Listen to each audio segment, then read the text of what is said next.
I'm here at the corporation, and I am going to go in and submit my papers, and this is what I have to consider. I'm putting a notice to court, undisclosed marital assets by plaintiff, motion for reconsideration, holding judgment in abeyance, because he asked me to reply to his reconsideration and judgment in abeyance, and notice to court, undisclosed child support from undisclosed assets and tax returns. And I put in a motion for relief of judgment of defendant Kim LG, order for the relief of judgment of the Kim LG.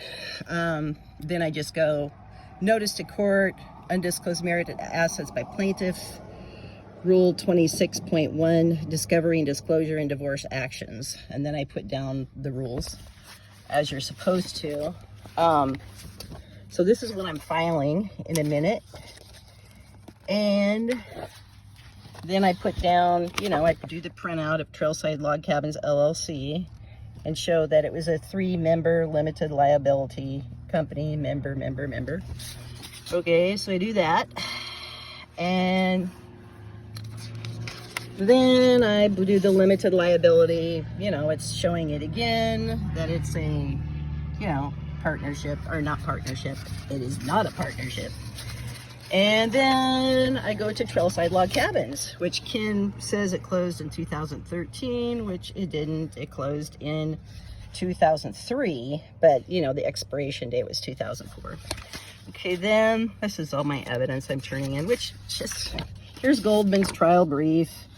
And Kim says he does put down the partnership amounts of his fictitious partnership, but it was a 3-member limited liability company, and he doesn't say that. This company was started in 2003 by Kim, 49%, Kevin, 50%, and Kim's mother, Delphine LG, 1%. This company was Kevin's cabin construction business.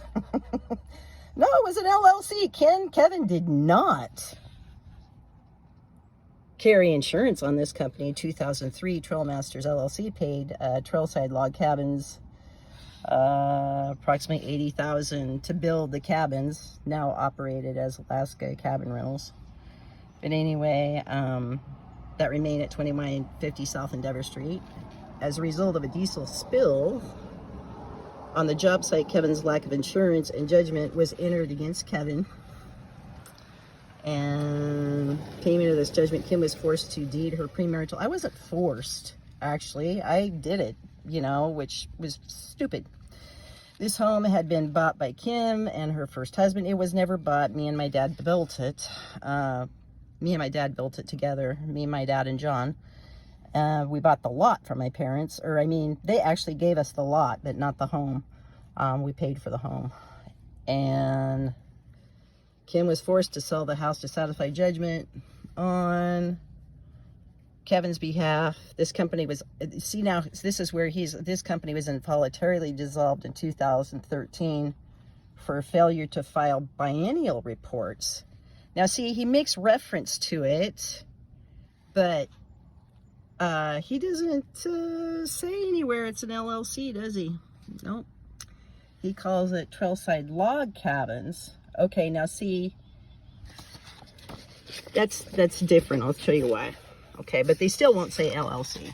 Okay, then it shows Kevin is the managing member of the LLC right here.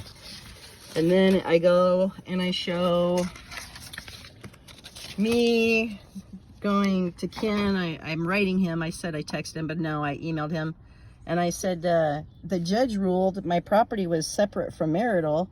They keep calling Trailside Log Cabins as a business. They don't refer to it as being Trailside Log Cabins LLC, which would make a significant difference in this case. It's an LLC for a very personal reason. And then he writes back to me and says, nothing we can do until the Superior Court sets a scheduled hearing. Jenny on info. Okay, but later on he says to me that he wants me to bring my documents back into him and talk about the Trailside Log Cabins DBA debt or whatever in another letter. which I am not submitting yet.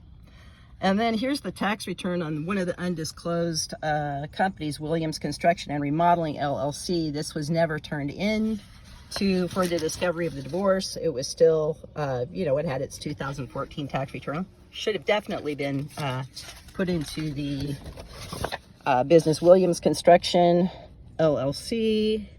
And the form date, it was divorce started in 2015. This was relevant information. He signs it as Kevin LG, or he makes it Kevin LG. And then we got Williams Construction and Remodeling. That was the one that had the tax return. And then I'm putting Alaska Advanced Lighting in here. Do that.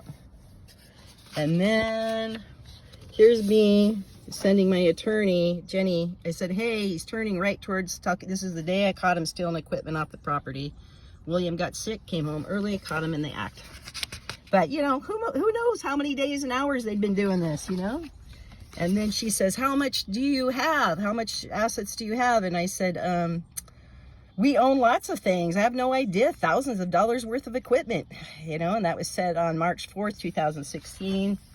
Nobody stopped him. He kept going and doing it. And then I show the Supreme Court's opinion coming back saying that I owe on DBA debt. They do not refer to the LLC at all. And right down here, proving that Alfonsi is correct. Superior Court failed to account for all of the marital debts. The court heard testimony about the existence of a number of judgments against the Trailside Log Cabin, a business that the couple ran during their marriage. Yeah, total BS. Yep. And then Kevin's lies in his appeal. And Kevin, this is his appeals case right here. And he says Trailside Log Cabins had a lawsuit for injury. This was a joint owned company by both Kevin and Kim. Kevin paid off the lawsuit, and therefore half credit should be given for half of the fictitious lawsuit.